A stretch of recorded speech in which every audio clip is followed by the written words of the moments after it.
बोलो जयकारा बोल मेरे श्री गुरु महाराज की जय। सभी गुरुमुख प्रेमियों से सप्रेम जय सच्चिदानंद। श्री गुरु महाराज जी अपने गुरुमुख प्रेमियों के लिए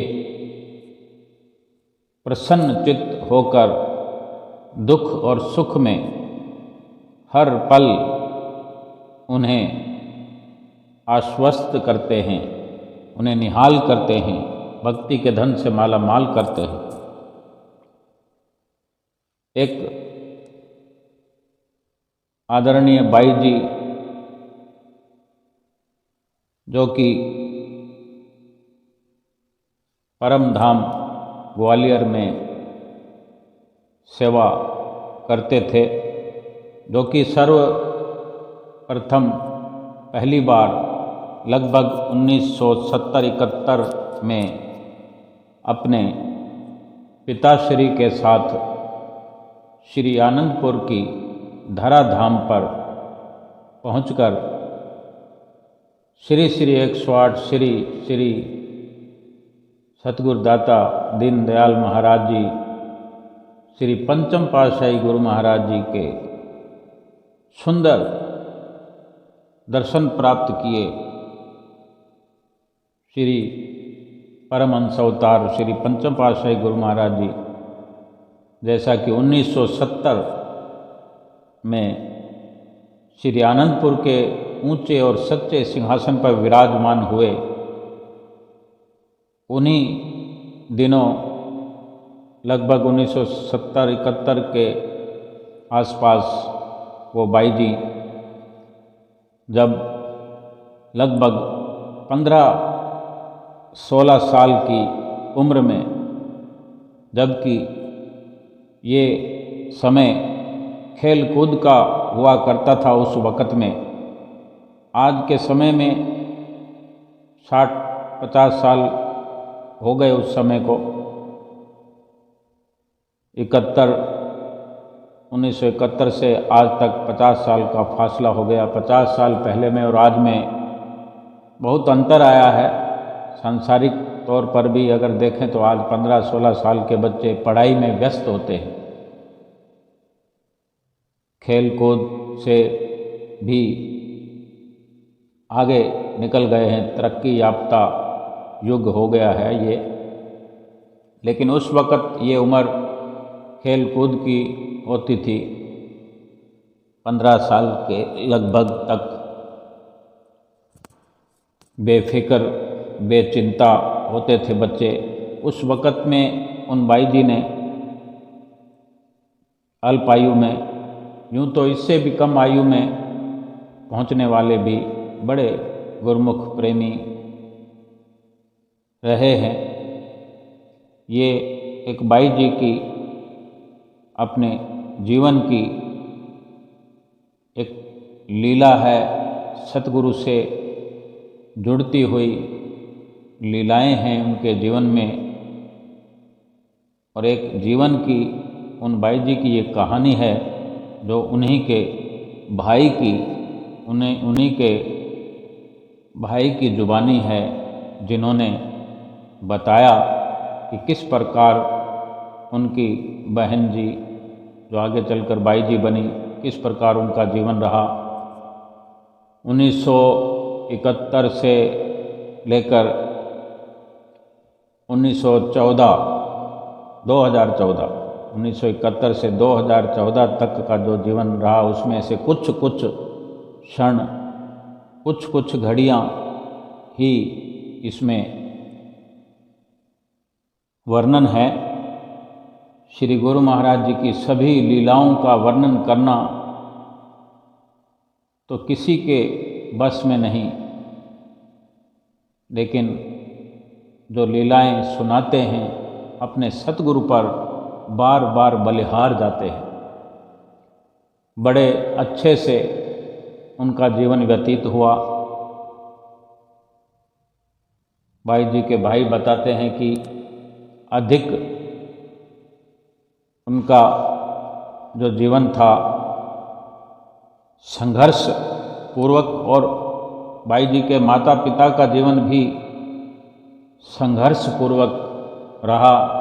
संसार में उनके पिताजी भी अनन्य भगत श्री गुरु महाराज जी श्री तीसरे पातशाही जी के समय से नामदान लिया हुआ और अपने घर में श्री आरती पूजा नित्य नियम करते हुए और भजन अभ्यास के साथ अपना जीवन व्यतीत करते थे। और बाई जी को जब 15-16 साल की उम्र में अपने पिताश्री के साथ श्री पंचम पातशाही गुरु महाराज जी के श्री दर्शनों का पहली बार अवसर प्राप्त हुआ, तो जाने श्री दर्शनों की एक ही झलक ने ऐसा क्या जादू किया कि वापस दर्शनों के बाद अपने पिताश्री के साथ घर लौट तो आई, लेकिन घर आकर कह दिया अपने पिताजी से कि मुझे संसार में तो रहना ही नहीं है, शादी विवाह के लिए मेरे लिए नहीं सोचना आप लोग, मुझे अपने श्री गुरु महाराज जी के नज़दीकी में उन्हीं के साथ श्री आनंदपुर धाम में रहना है, बस मेरी यही हार्दिक इच्छा है। बाई जी के पिताश्री भक्ति भाव संपन्न थे। उन्हें बड़ी खुशी हुई कि अगर हम अपने घर से या अपना एक बच्चा श्री गुरु महाराज जी को समर्पित कर सकें, इससे बढ़कर कोई सौभाग्य की बात नहीं हो सकती। वैसे भी हम सब श्री गुरु महाराज जी की अंश हैं, फिर भी प्रत्यक्ष तौर पर अगर ऐसा मुमकिन हो और कोई बच्चा अपने माता पिता से कहे कि मुझे श्री गुरु महाराज जी के पास रहना है, वहीं पर जाना है, अपना जीवन वहीं व्यतीत करना है, तो ये एक सौभाग्य की बात है माता पिता के लिए और अपने स्वयं के लिए, उस परिवार के लिए, उस कुल के लिए। और समय देखकर जल्दी से ही 1-2 सालों में 1-2 बार आना जाना, थोड़ा थोड़ा समय वहाँ पर रहना। फिर पिताजी ने अपनी बेटी को श्री आनंदपुर श्री गुरु महाराज जी के चरणों में सुपुर्द किया। फिर वो बाई जी श्री आनंदपुर के बाई जी के साथ रहीं, उनकी निगरानी में रहीं। जहाँ जहाँ जो सेवा लगाई जाती थी वो बाई जी अपने दूसरी भक्तानियों के साथ बड़े इच्छा से सेवा करती थीं, मेहनती थी, खाकसार थीं और भक्तिवान थी। कुछ भी इच्छा और कामना न रखते हुए जो मिल जाता उसी में अपना सब कुछ निबाह करने वाली थी। अपने रहबर का, अपने मुंतजिमों का भी विश्वास कायम किया। फिर कुछ समय के पश्चात उनको लगभग 1985-90 के आसपास श्री परम धाम ग्वालियर में सेवा मिली। वहाँ पहुंचकर भी अपनी सेवा को प्राणपण से निभाते चले गए और जो भी सेवा मिलती वहाँ के बड़े भाई जी जो भी सेवा लगाते अपनी सेवा प्राणपण से, निष्काम भाव से, बिना किसी स्वार्थ के, बिना किसी लालच के किया करते थे।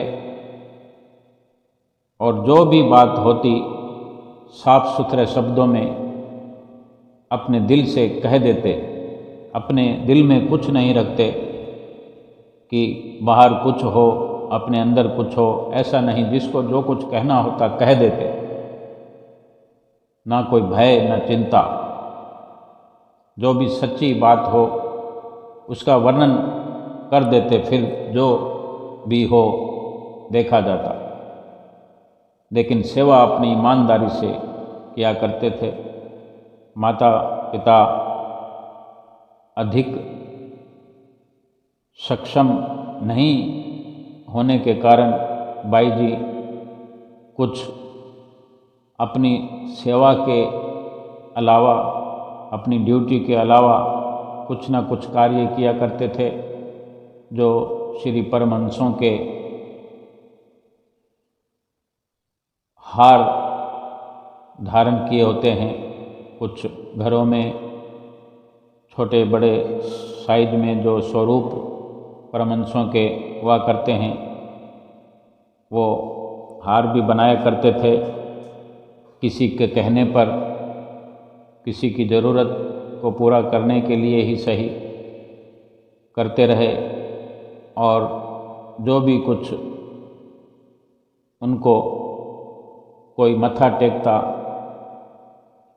वो अपने शरीर पर अधिक न खर्च करते हुए उसी में से भेंटा पूजा का कार्य कर लिया करते, और हंसकर मुस्कुराकर दुख में सुख में एक जैसा समय व्यतीत करके अपना जीवन खुशी से और अपने सतगुरु की प्रसन्नता की खातिर हर वक्त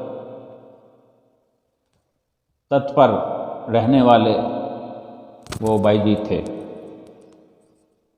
फिर इसी प्रकार आगे चलकर 2006 में उनको जब साधु चोला मिला तो शांतपुर आश्रम श्री आनंदपुर में जब श्री गुरु महाराज जी शांतपुर कृपा फरमाई तो वहाँ श्री आनंदपुर के बड़े बाई जी भी गए हुए थे, तो उन बाई जी को भी साथ लेकर गए। और वहाँ श्री गुरु महाराज जी ने कुछ साधु वेश प्रदान करने थे, बख्शिश करनी थी, तो कुछ भक्तानी जनों को साधु वेश प्रदान किया, बाई जी बनाया।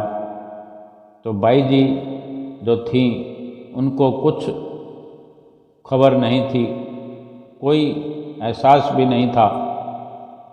और जब श्री गुरु महाराज जी साधु बनाने लगे तो उनकी कुछ मौज इस प्रकार हुई कि एक और भक्तियानी चाहिए, उसको भी बनाएंगे। हालांकि श्री गुरु महाराज जी तो अंतर्यामी होते ही हैं, लेकिन इशारों में अपनी लीलाएं करते हैं। ऐसी प्रेरणा श्री गुरु महाराज जी ने, पंचम पातशाही जी ने बाई जी को दी, जो बड़े बाई जी थे। न जाने किस प्रकार उनके अंदर ये प्रेरणा हुई और उन्होंने उन्हीं बाई जी को बुलावा भेज दिया। तो वो आराम कर रही थी सेवा के बाद लंगर करके, तो उनको नींद से उठाया और अपने पास बुलवाया और तुरंत अचानक ये खुशखबरी दी कि श्री गुरु महाराज जी की ऐसी आज्ञा है, चलो। और वहाँ पहुँचे, ना कोई ख्वाब ना ख्याल, श्री गुरु महाराज जी ने अपना खुशियों भरा संदेश जो दिया और इशारा कर दिया श्री गुरु महाराज जी ने पूछा कि साधु बनना है, और जो बड़े भाई जी खड़े थे उन्होंने इशारा किया कि दंडवत कर दे। तो उन भाई जी ने दंडवत कर दी। इशारा श्री गुरु महाराज जी का हो गया और उन भाई जी ने भी स्वीकृति दे दी कि जैसी आपकी मौज। तुरंत उनको साधु वेश प्रदान किया। उनके घर भाई जी के समाचार पहुंचा, लेकिन ये थोड़ा दुखद रहा कि उस वक़्त 2006 में उनके पिताश्री, जो कि पहले ही 3 साल सेवा करते हुए वो भी ग्वालियर परमधाम में सेवा करते थे, तो कुछ ऐसी तकलीफ़ हुई, शारीरिक पीड़ा हुई और थोड़ा समय तक वो उस अवस्था में रहते हुए 1-2 छोटे ऑपरेशन हुए। इस प्रकार से वो 2003 में सुखपुर अस्पताल में उन्होंने अंतिम श्वास ली। और 2006 में जब बाई जी बन गए, तब घर वालों को खुशी का समाचार मिला, तो उनके जो भाई थे सभी मिलकर, छोटे बड़े भाई बहन और भाभियाँ, भतीजे भांजे, ऐसे कुल मिलाकर 23 लोग, 23 इतनी संख्या में श्री आनंदपुर पहुँचे। श्री गुरु महाराज जी को बधाई देने, अपनी बुआ को, मासी को, अपनी ननंद को, अपनी बहन को बधाई देने। और जब रात को श्री दर्शन खुला करते थे, श्री आनंदपुर में दर्शनों के समय पूरा परिवार श्री गुरु महाराज जी के आगे, उन भाई जी ने अपने परिवार का, सबका श्री गुरु महाराज जी को इंट्रोडक्शन करवाया। ये मेरा भाई है, ये मेरी भाभी है, ये छोटा भाई है, ये उससे छोटा भाई है, ये मेरी बहन है, ये मेरे भांजे हैं। इस प्रकार सबका मत्था टिकवाया। श्री गुरु महाराज जी ने भी इतने लोग होने पर भी बड़े प्रेम से मुस्कुराते हुए सबको आशीर्वाद दिया।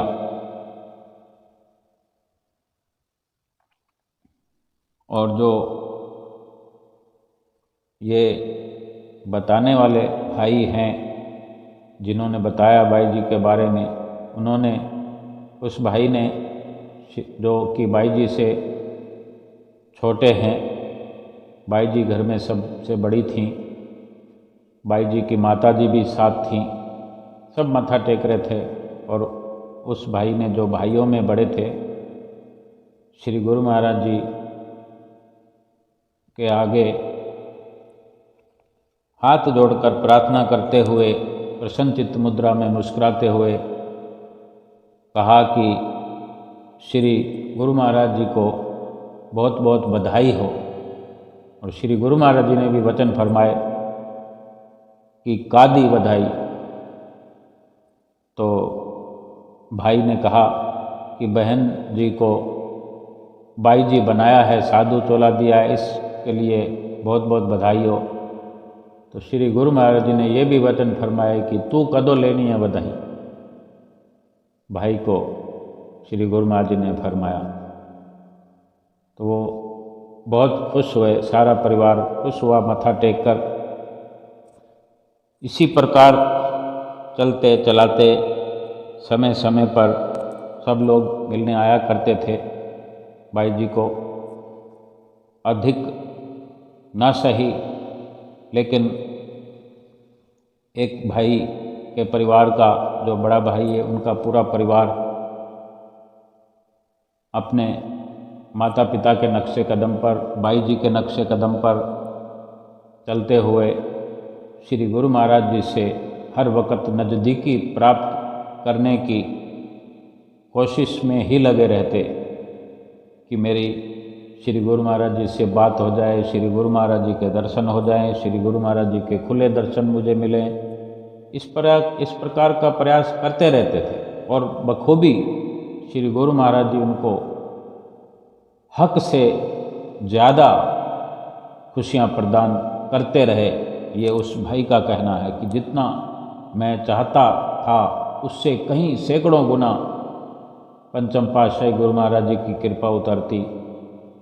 श्री गुरु महाराज जी से समय समय पर यानी बार बार नज़दीक जाने का अवसर मिलता रहता, बात करने का अवसर मिलता रहता। पूरा खुश प्रसन्न होकर दर्शन करके जाया करते थे और अपनी बहन बाई जी से भी मुलाकातें करते रहते, लेकिन सांसारिक साजो सामान की अधिक भेंटा पूजा नहीं कर पाते थे, लेकिन दिली भाव से धीरे धीरे जैसे समझ आती गई पिताश्री के जाने के बाद, तो भाई का ख्याल अपनी बहन बाई जी के विचारों से मैच खाता रहा और ये संकल्प चलते रहे। बहन जो बाई जी थी कभी अपने भाइयों के परिवार को कि तुम चिंता मत करो, कभी भाई अपने बहन जो बाई जी थे उनको कहते कि आप चिंता मत करो, हम सब एक दूसरे का ख्याल रखेंगे, सब पर श्री गुरु महाराज जी की तो कृपा है ही। और इसी के चलते थोड़े समय के बाद फिर जैसे सन 2014 में, इससे पहले समय समय पर दुख तकलीफ़ें सभी पर आती रहती हैं। सभी लीलाओं का वर्णन थोड़े समय में नहीं किया जा सकता, क्योंकि श्री गुरु महाराज जी का जो परिवार है विशाल काय है और उस परिवार के हर प्रेमी, हर गुरुमुख के साथ इतनी लीलाएं श्री गुरु महाराज जी ने की है कि इस जीवन में भी उन लीलाओं का वर्णन करना, बखान करना किसी के वश की बात नहीं है। तो 2014 की बात है कि बाई जी को ग्वालियर में ही ऑपरेशन करवाना पड़ा। कुछ पेट में कोई तकलीफ़ थी, तो ऑपरेशन कराने पर पेट में कोई गांठ थी जो कुछ ऐसा दुख तकलीफ़ वाली थी, तो वो उसको निकाल दिया गया और वो भाई और बाई जी की भाभी दोनों ग्वालियर पहुँचे। कुछ दिन साथ रहे अस्पताल में भी, फिर अस्पताल से छुट्टी लिवा कर जब आश्रम में आए तो जो हो सकता था सेवा करते रहे साथ में मिलजुल कर। श्री गुरु महाराज जी ने किसी के लिए सेवा की कमी नहीं रखी है। दुख तकलीफ़ में सारे इंतजाम श्री गुरु महाराज जी ने हमेशा किए हैं और किए हुए थे। फिर भी घर वाले भी अगर आकर सेवा करना चाहें तो मना थोड़ी ही होती है। तो भाई और भाभी को अगर तलब थी तो मिलने भी आए, कुछ दिन सेवा करी, 15 दिन रहे, फिर चले गए कि फिर हम वापस आते हैं। और भाई ने यूं ही भाई जी से कहा कि कभी भी दुख हो, तकलीफ़ हो, जब भी पुकारोगे अपने भाई को या उसके परिवार से, उसके बच्चे, कोई ना कोई अवश्य आपके साथ खड़ा होगा। यूं तो श्री गुरु महाराज जी की तरफ से सब पर आशीर्वादों की बौछार होती रहती है, फिर भी जिस्मानी तौर पर भी एक दिली भावना होती है अपनी सो कह दिया। फिर जाने जब वापस चले गए भाई जी के, तो तकलीफ़ कुछ ज़्यादा हो गई।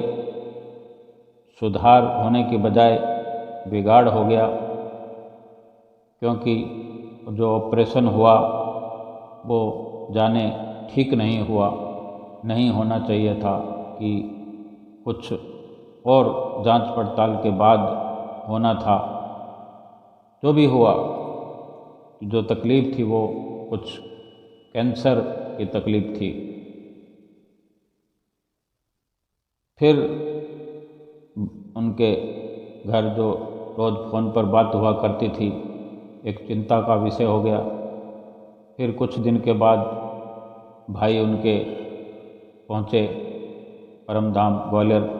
वहाँ रहकर जानकारी मिली और समस्या, वहाँ पर जो इलाज करवाने के लिए जिनकी ड्यूटी है उनसे बातचीत हुई, तो एक ये बात भी हुई कि पूना में ये इलाज अच्छे से हो पाएगा। फिर जब भाई जी को पता लगता कि पूना जाना पड़ेगा, तो वो पूना से इलाज नहीं करवाना चाहती थी। तो भाई ने कहा ठीक है, जैसे आपकी इच्छा। फिर दोबारा जब इलाज की ज़रूरत हुई, तैयारी की, वहीं पर भाई जी थीं, तो मत्था टेकने के लिए आनंदपुर गईं और आज्ञा ली कि मैं दिल्ली इलाज कराना चाहती हूँ। तो उनके जो बड़े भाई जी थे आनंदपुर वाले, उन्होंने विनती कर दी, भाई जी को आज्ञा मिल गई। तब भाई जी का भतीजा, जो कि आज सीए बना हुआ है, तब वो पढ़ाई कर रहा था, वो साथ में था भाई जी के। आज्ञा मिल गई और घर से भाई जी के भाई ने अपने बेटे को कहा था कि भाई जी को जहाँ की भी आज्ञा मिले साथ में जाना है इलाज के लिए, कुछ दिन तुम वहाँ लगाओ, फिर कोई घर से दूसरा चला जाएगा। तो वो भतीजा अपने भाई जी बुआ के साथ आज्ञा लेकर फिर वहाँ से दिल्ली की ओर प्रस्थान किया। जब दिल्ली का ख्याल था तो श्री गुरु महाराज जी ने आज्ञा दी और आदरणीय प्रेमी महात्मा जी ने दिल्ली में, जो कि अपने सेंटर में संदेश भिजवा दिया, जो वहाँ आदरणीय बड़े महात्मा जी जो सेंटर की देख रेख करते हैं, तो वहाँ उन आदरणीय महात्मा जी ने दिल्ली में बड़े इज्जत के साथ रेलवे स्टेशन पर गाड़ी भेजी। भाई जी को सकुशल ले जाया गया और जो भी टेस्ट वगैरह करने थे सब हुए बड़े आदर सम्मान के साथ। और कुछ दिनों का वहाँ पर इलाज हुआ। फिर अचानक से भाई जी का विचार हुआ कि मुझे यहाँ से जाना है, आगे का इलाज ग्वालियर में कराऊंगी। तो तुरंत वहाँ से व्यवस्था की गई, भाई जी फिर से ग्वालियर आ गए। तब भाई जी ग्वालियर से अनंतपुर जाने में बहुत दिक्कत महसूस कर रही थी, क्योंकि कुछ तबीयत अधिक बिगड़ गई थी। तो वहीं पर श्री गुरु महाराज जी के चरणों में उन बड़े भाई जी ने आनंदपुर के भाई जी से ही फ़ोन पर बात करके विनती की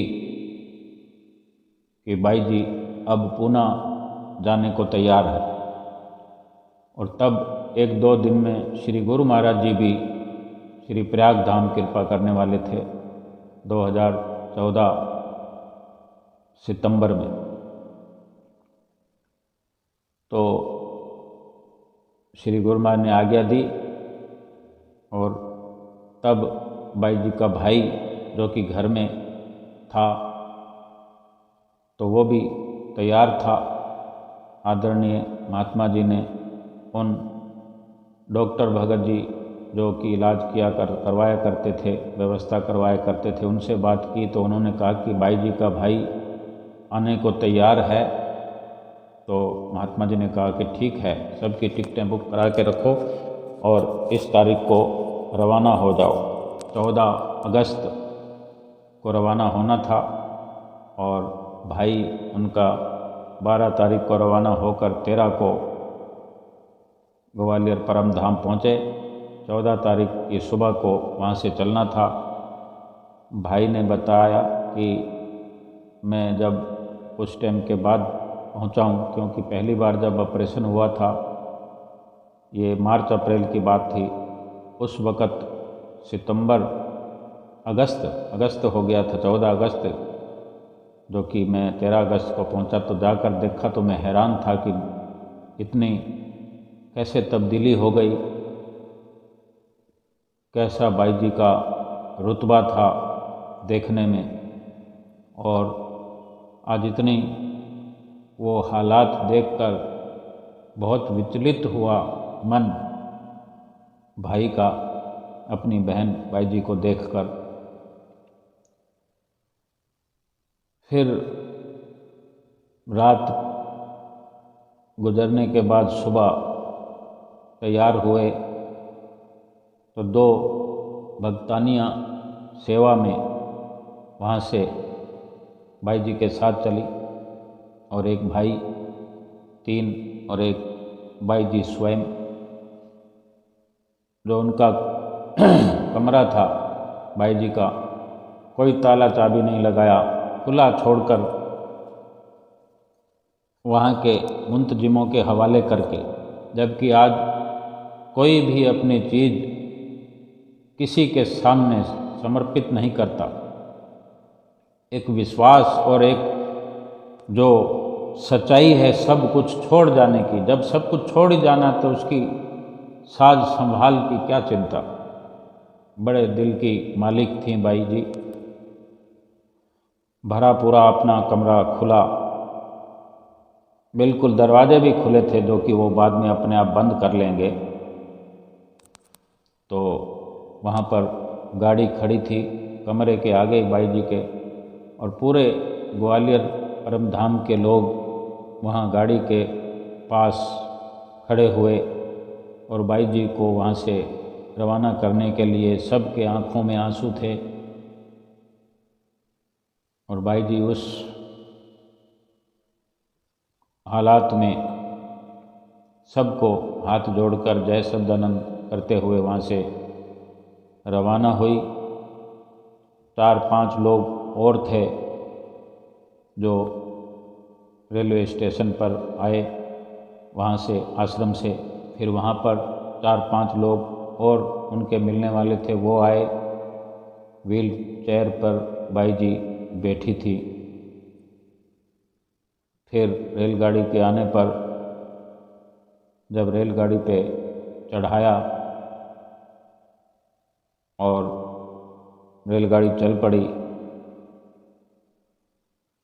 सब के सब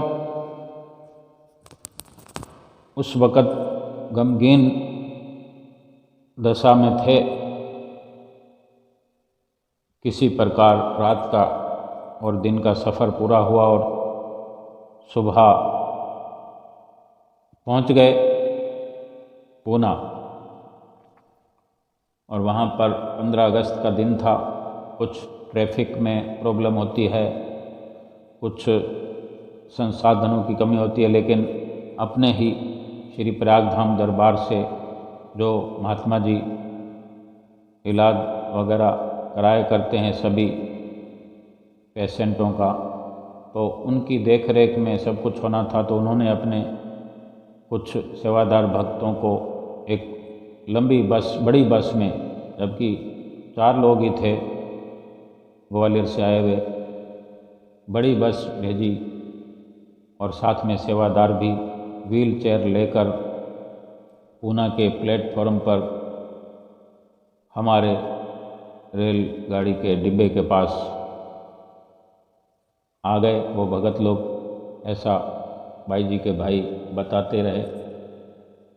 तो वहाँ भाई जी को व्हील चेयर पर बिठाकर सब सामान सब लोगों ने मिलजुल कर उठा लिया और बाहर रेलवे स्टेशन के बाहर बस में ले जाकर भाई जी को भी चढ़ाया और सामान भी। बस चल पड़ी। थोड़ी देर चलने के बाद वो भगत जी जो लेने आए थे उन्होंने पूछा भाई जी से कि आप अस्पताल पूर्ण धाम अस्पताल में रुकोगे या श्री प्रयाग धाम जाओगे? तो भाई जी ने कहा कि नहीं, मैं प्रयाग धाम जाने की अवस्था में अभी नहीं हूँ। हालांकि श्री गुरु महाराज जी 2 दिन पहले ही श्री प्रयाग धाम कृपा फरमाई थी, लेकिन भाई जी ने कहा कि मैं पूर्ण धाम में रुकूंगी, क्योंकि जो बैठ नहीं सकते, सो नहीं सकते, चल फिर नहीं सकते, उन्होंने न जाने उनको क्या प्रेरणा अंदर से हो रही थी, जैसे ऐसे लगता था जैसे सब कुछ वो जानते हो। पूर्ण धाम की हामी भरी तो पूर्ण धाम फ़ोन कर दिया गया था कि भाई जी आ रहे हैं, तो वहाँ पर सारी व्यवस्था पहले से हो चुकी थी। भाई जी को एडमिट कर दिया और एक कमरा अलग से कॉटेज वार्ड वहाँ पर भी मिल गया सामान वगैरह रखने के लिए। 2 भक्तानियाँ जो सेवादार के रूप में थीं उन्होंने भी ध्यान रखा। ऊपर से इधर उधर का ध्यान रखने के लिए भाई साथ में थे। तो अस्पताल में आदरणीय महात्मा जी जो अस्पताल के मुंतजिम है वो मिलने आए। फिर दूसरे दिन 16 अगस्त को वहाँ पुणे जाकर कोई टेस्ट करवाना था। टेस्ट करवाने के लिए पहुँचे, टेस्ट हो गया, फिर वापस पूर्ण धाम आए। श्री दर्शन अभी नहीं किए थे प्रयाग धाम आकर भाई जी ने। फिर 18 तारीख को 18 अगस्त को एडमिट होना था। रूबी हॉल जो अस्पताल है पूना का बड़ा सबसे, वहाँ सारा कुछ हो गया इंतज़ाम। 18 तारीख मिली तो 17 तारीख की शाम को उन महात्मा जी का जो पूना जाकर इलाज का जो कार्यभार संभालते थे उनका फ़ोन आया भाई जी के भाई के पास कि भाई जी से पूछो पूर्ण धाम से ही सीधे पूना चल पड़ेंगी या यहाँ श्री प्रयाग धाम आकर के यहाँ से जाएंगी। यानी उनके पूछने का मतलब था कि श्री दर्शन करके जाएंगी या ऐसे ही पूर्ण धाम से जाना चाहती है। तो तुरंत भाई ने कहा कि मैं भाई जी से पूछ के बताता हूँ। तो भाई ने भाई जी से पूछा कि ऐसा ऐसा फ़ोन आया है, आपका क्या विचार है? तो भाई जी ने तुरंत कहा कि नहीं, मैं प्रयाग धाम जाकर फिर वहाँ से इलाज के लिए जाना चाहती हूँ। अब तक जो उन्होंने नहीं कहा प्रयाग धाम जाने के लिए, और अब जब अस्पताल एडमिट होने जाने का समय आया है, ऐसा लगता था जैसे श्री गुरु महाराज जी की और उन भाई जी की विचारधारा एक हो रही हो, एक मत हो उनका, जैसे सब कुछ पता हो कि क्या होने वाला है। फिर शाम को वैसे ही अनाउंस हुआ था आरती, श्री आरती पर कि कल सुबह जब 5 बजे श्री आरती हुआ करती थी सुबह, श्री पंचम पातशाही गुरु महाराज जी के समय की बात है। तो ये अनाउंस हुआ था, जाने क्यों हुआ, क्या लीला है, क्या राज है।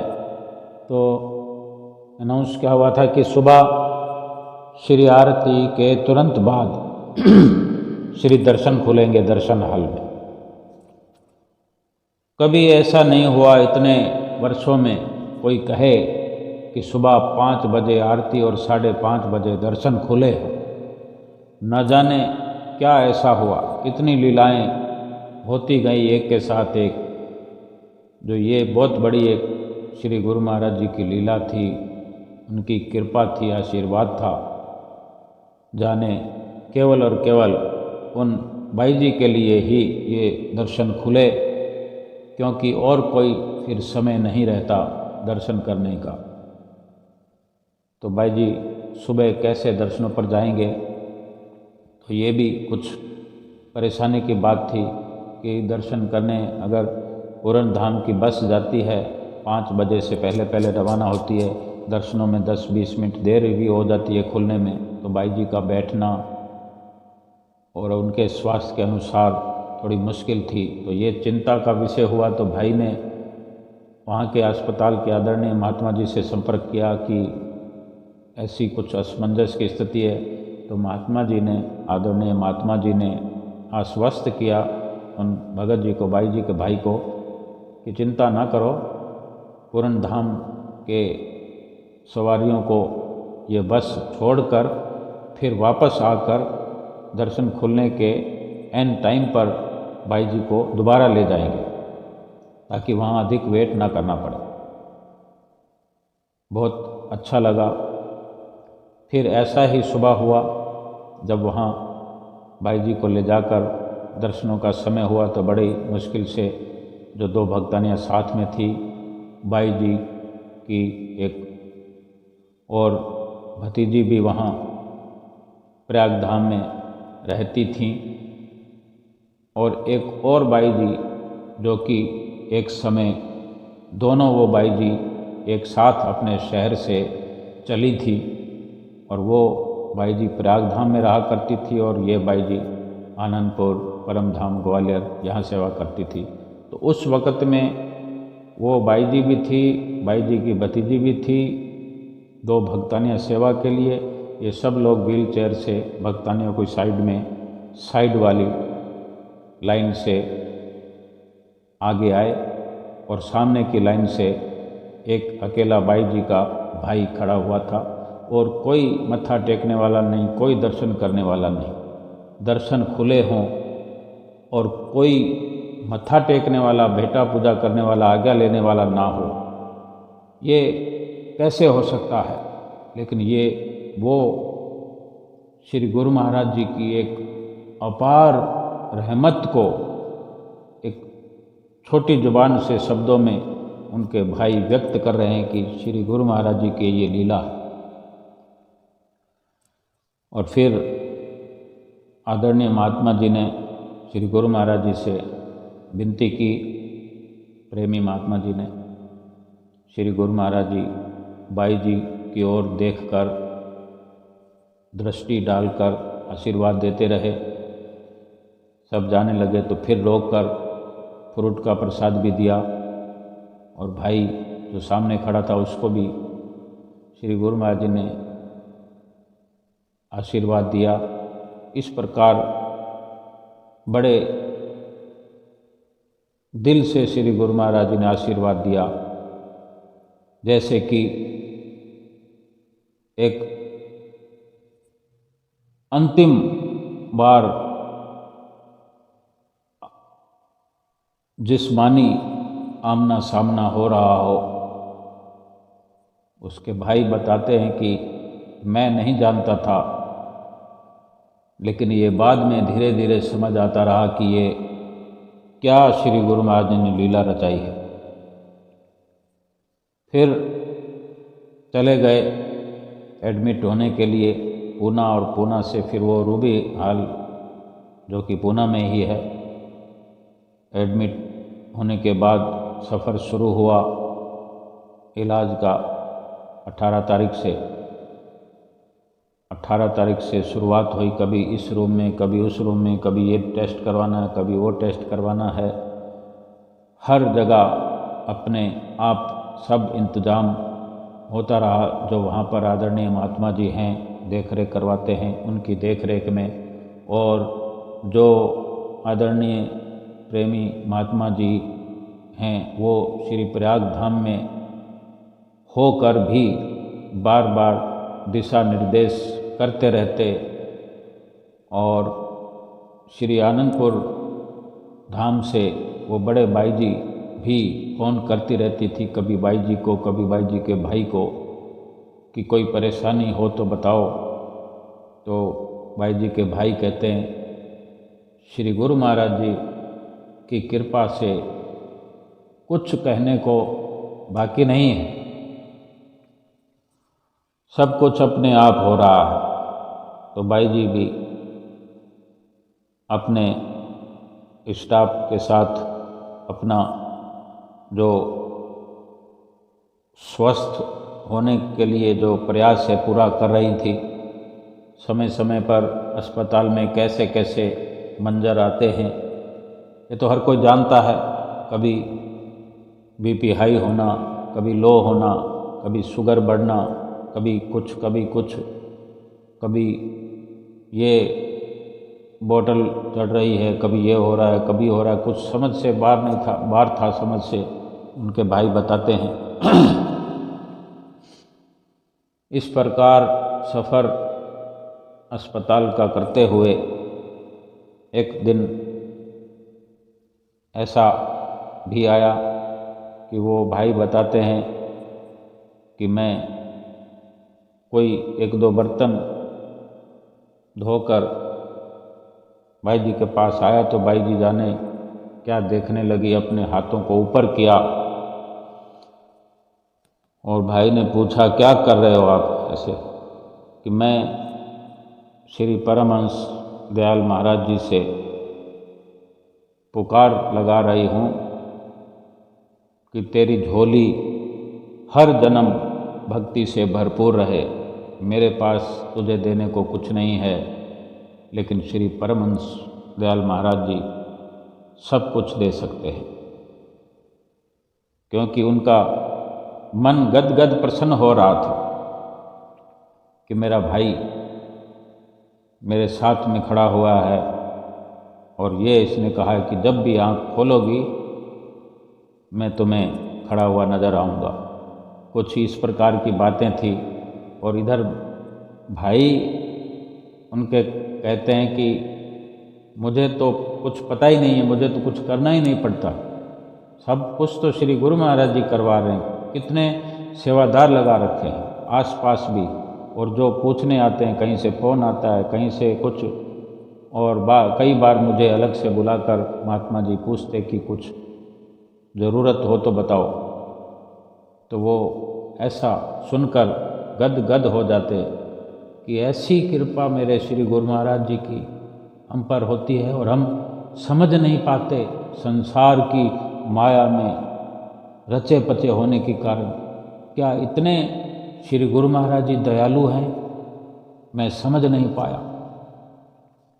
फिर इसी तरह चलते चलाते 6 सितंबर को लगभग ये 18 दिन का सफ़र हो गया था इलाज के दौरान, और कुछ अधिक तबीयत नासाज होने लगी।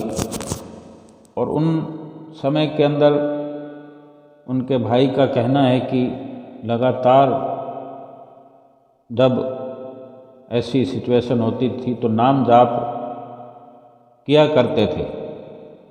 वो भाई उनको याद दिलाते थे और जाप करवाते थे भाई जी को।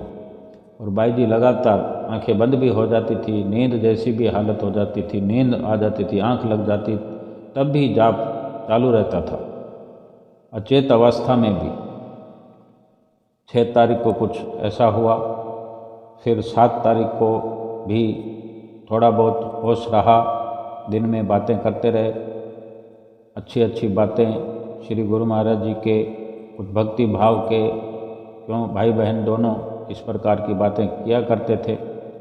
7 तारीख को जैसे जैसे दोपहर के बाद शाम हुई, शाम को खाना खाने का मन नहीं था भाई का।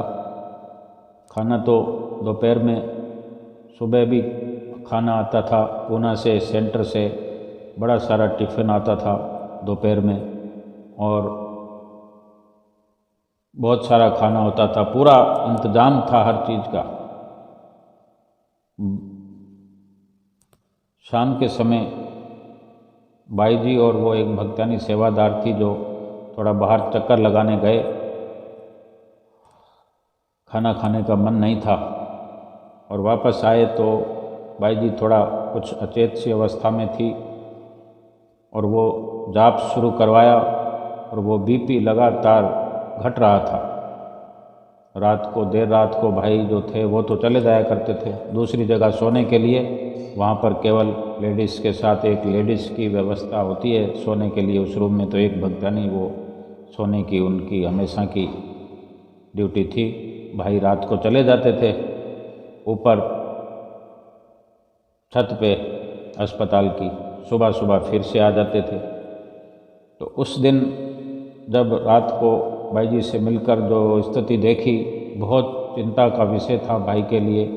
भाई अचेत अवस्था में पहुंच गई, बीपी बहुत डाउन हो गया, बीपी दिखना बंद हो गया, बीपी वाली मशीन बीपी दिखाना बंद कर दिया। इससे बढ़कर चिंता क्या हो सकती। तो जैसे तैसे श्री गुरु महाराज जी पर सब छोड़ दिया था और पूर्ण धाम अस्पताल में जो नर्सिंग स्टाफ की इंचार्ज हैं, सेवा में बहन जी हैं, उनसे उन्होंने कुछ 4-5 दिन पहले संदेश दिया था भगत जी को किसी के द्वारा कि भगत जी अगर भाई जी को घर ले आओ, पूर्ण धाम ले आओ, जो भी है अपने घर में आ जाए, धरती पर आ जाए। तो उन्होंने उस वक्त तो यही सोचा जो श्री गुरु महाराज जी की मौज। लेकिन उस रात को भाई जी के भाई को ये ख्याल आया कि अब जाने क्यों उनका मन कर रहा था कि उनसे कुछ सलाह लें, कुछ समझ में नहीं आ रहा। और डॉक्टर जो है वो उन महात्मा जी से बातचीत करते रहते हैं, कुछ बात का पता होता है, कुछ बात का नहीं पता होता, वो अपने निर्णय लेते हैं। लेकिन उनके भाई का निजी विचार था कि अब मैं उन पूर्ण धाम की जो वो सिस्टर बहन जी हैं उनसे बात करूं। तो रात को ना करके सुबह का इंतज़ार करते रहे कि कब सुबह हो और मैं बात करूं। सुबह सुबह उन्होंने जब आकर अस्पताल में रूम में देखा तो बहुत सारी मेडिसिन, वो शीशों में से देखा कि बहुत सारी पॉलीथीन खुली हुई है, बहुत सारी मेडिसिन यूज़ हुई है पूरे कमरे में, यानी बहुत दवाइयों का इस्तेमाल हुआ है। तो मन उनका बहुत विचलित हो रहा था। फिर 7 बजे लगभग उन्होंने उन सिस्टर बहन जी से जो पूर्ण धाम में है, श्री प्रयाग धाम के, उनसे बात की फ़ोन द्वारा। जबकि वो अस्पताल में नहीं थे, वो छुट्टी गई हुई थी अपने घर कुछ दिनों के लिए। उनसे बात की तो उन्होंने कहा कि सारी स्थिति बयान की। तो सिस्टर बहन जी ने कहा कि भगत जी अपनी बाई जी को घर ले आओ, छुट्टी दिला के ले आओ, अब जो ये हालात है वो वेंटिलेटर पे रख देंगे। तो भाई ने कहा वेंटिलेटर पे तो रख दिया तो जल्दी छुट्टी करा के ले आओ। तो सारी स्थिति समझ में आई। तो फिर वो सोच रहे थे कि महात्मा जी को फ़ोन करूं, जो अस्पताल में देख रेख करते हैं सबकी, आने वाले होंगे। तो वो 8 बजे उन्होंने फ़ोन किया, जब प्रयाग धाम से 8 बजे लगभग सेंटर में आ जाते हैं महात्मा जी। फ़ोन किया तो उन्होंने कहा है कि डॉक्टर से हमारी बात हुई है कि डॉक्टर ने कहा है कि 24 घंटे वेंटिलेटर पर रख के देखते हैं। तो भाई जी के भाई ने कहा कि महात्मा जी वेंटिलेटर पे नहीं रखना है, छुट्टी करा के घर ले चलो। तो महात्मा जी ने कहा ठीक है, हम अभी आते हैं अस्पताल में। तो महात्मा जी अस्पताल में आए तो फिर वही बात भाई ने दोहराई। तो महात्मा जी कहने लगे वो डॉक्टर ऐसे कहता है, फिर क्या पता पूर्ण धाम ले चलेंगे तो वहाँ महात्मा जी क्या कहेंगे। तो भाई ने कहा महात्मा जी कुछ नहीं कहेंगे, पूर्ण धाम अस्पताल ले जाने पर जहाँ पर साइन कराने हो मेरे से साइन करा लीजिए और घर ले चलिए। फिर महात्मा जी ने डॉक्टर को फ़ोन कर दिया कि हम घर ले जाना चाहते हैं। फिर तुरंत शुरुआत हुई छुट्टी दिलाने की। कार्रवाई होते होते 9 बजे शुरुआत हुई। तो 9 बजे भाई जी के भाई ने अपने घर फ़ोन कर दिया सबको बुलवा लिया कि सब रवाना हो जाओ। 8 तारीख का दिन था, 8 सितंबर।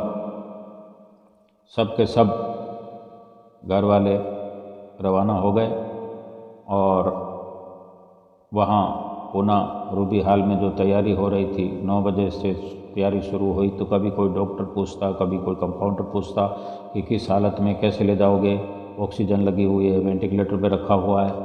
तो उसके भाई ने कहा कि जैसे भी ले जाएंगे, आपको कोई चिंता करने की ज़रूरत है, जहाँ साइन करना हो मैं कर देता हूँ, मैं अपनी रेस्पॉन्सिबिलिटी पे ले जा रहा हूँ। तो सब हार गए और कार्रवाई करनी पड़ी डिस्चार्ज करने की। और लगभग 12:40 पर एम्बुलेंस रवाना हुई रूबी हाल से और 1:20 पर श्री प्रयाग धाम, श्री पूर्ण धाम पहुंच गए। और वहाँ पर पहले से फ़ोन किया हुआ था, वहाँ पहुँचे।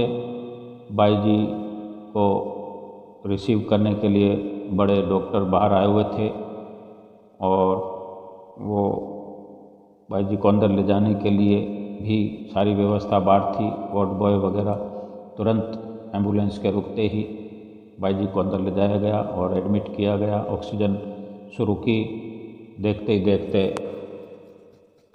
20 मिनट, 15 मिनट, 10 मिनट हुए ऑक्सीजन चढ़ाए हुए। तो भगत जी को खाना खाना था, काफ़ी देर हो चुकी थी। तो किसी ने कह दिया आप खाना खा लो, तो वो खाना खाने गए।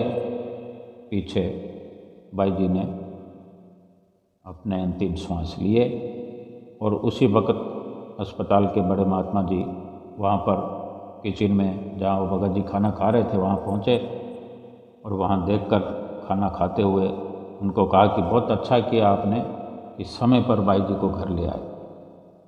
फिर खाना खाने के बाद उनको बताया गया कि ऐसे ऐसे बाई जी तो श्री गुरु महाराज जी के चरणों में पहुँच गए हैं।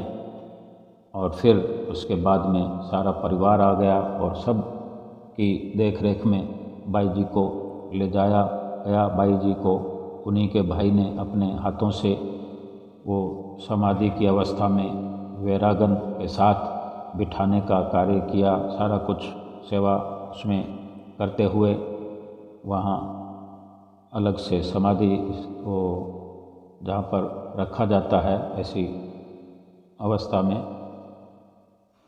वहाँ पर शिफ्ट किया।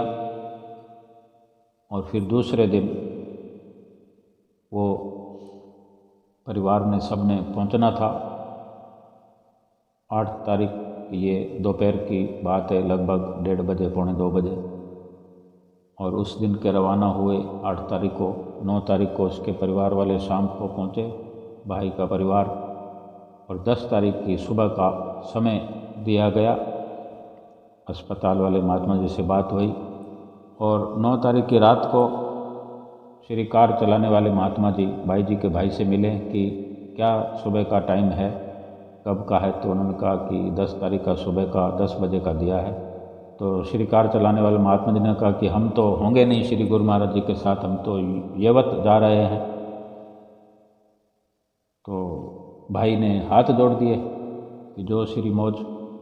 फिर जाने क्या हुआ, सुबह 6-7 बजे ही वो भाई जो अपने कमरे में थे तो उनको संदेश मिला कि अंदर से संदेशा आया है, जो समाधि की सेवा करते हैं, उन्होंने संदेश दिया है कि 10 बजे की जगह 11, साढ़े 11 का 12 बजे का समय रखो, क्योंकि श्री गुरु महाराज जी येवत कृपा करने वाले थे। सो लगभग 11:30 बजे श्री गुरु महाराज जी वापस आ जाएंगे, तभी बाई जी को ले जाया जाएगा। तो ये श्री गुरु महाराज जी की एक और बहुत बड़ी लीला। तो सब वहाँ पर जो बाई जी का परिवार बाई जी को नहलाने वगैरह का जो सेवा कर रहे थे, फिर वहाँ पर भी संदेश आया श्री गुरु महाराज जी का कि जल्दी करो, श्री गुरु महाराज जी आ गए हैं, बाई जी को तुरंत ले आओ। तो बाई जी को तुरंत लेकर आया गया। वहाँ पर फिर समाधि तैयार थी और सर्वप्रथम जब समाधि का मत्था टेकने के लिए श्री आदरणीय महात्मा प्रेमी महात्मा जी आए। सर्वप्रथम पीताम्बर उन्होंने चढ़ाया। इसी प्रकार और भी जो आदरणीय महात्मा जन हैं सब पहुँचे और सत्संग भी हुआ। फिर उसके बाद बाई जी को समाधि को ले जाया गया और वहाँ पर सबको ये श्री गुरु महाराज जी के दर्शनों के साथ ये सुअवसर मिला। और बाई जी स्वयं जो कि 5 महीनों से लगातार दुखद स्थिति में थीं, तो अंतिम समय में भी इधर श्री गुरु महाराज जी पूना के प्रयाग धाम के लिए रवाना हुए और बाई जी भी आज्ञा लेकर श्री गुरु महाराज जी की प्रेरणा से पीछे पीछे श्री गुरु महाराज जी के श्री प्रयाग धाम पहुँच गई। और बाहर रोबी अस्पताल में इलाज करवा कर भी श्वासों के रहते हुए समय पर फिर से अपने श्री गुरु महाराज जी की शुभ धरती पर पहुँच कर के ही श्वासों का त्याग किया। ये बाई जी की एक अमर कहानी, बाई जी की ये अपनी एक जीवन कहानी जो उनके भाई की जुबानी कि ऐसा शुभ अवसर हर किसी को मिले कि सेवा करते हुए, सेवा करते करते श्री गुरु महाराज जी के नक्शे कदम पर चलते चलते जिस्मानी तौर पर भी उनके साथ, दिल से भी उनके साथ, सुरती उन्हीं के साथ, उन्हीं के वचनों पर, उनके चरणों में लगी रहे, जुड़ी रहे। और इसी प्रकार हमारी जो जीवन की ये कहानी है, ये जीवन का सफ़र है, तय हो जाए तो सही मायने में यही सच्ची भक्ति है, सच्ची सेवा है और जीवन सफल होता है। बोलो जयकारा बोल मेरे श्री गुरु महाराज की जय।